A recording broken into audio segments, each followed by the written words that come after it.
Hey. Well, it looks like it's Churon. Chris? Yeah. Hey. What are you doing, huh? Just cleaning the pots in the mud, eh? Ah, that's alright, mate.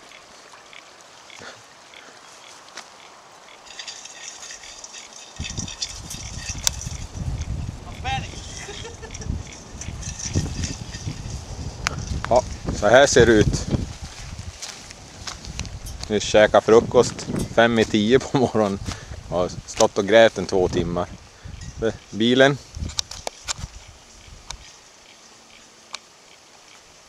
The Hilux.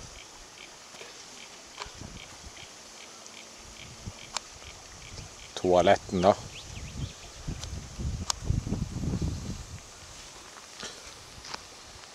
Ja, grannar och en är borta någonstans. Det är klart, men jag ser ingenting här nu.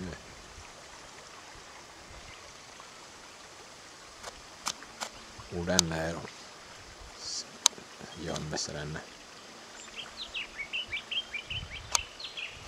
Jag går och filma lite mera nere där vi håller på och gräver snart. I don't know whether to speak English or Swedish here, Chris. Don't be a walk. Don't be a wog. Don't be a walk. Yeah.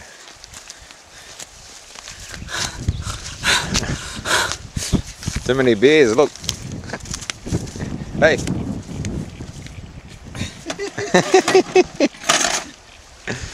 You need to do what Kent does, mate. And go pushbike riding in the summer. What's that? That sounds like so much hard work. Vattenpumps, ledning.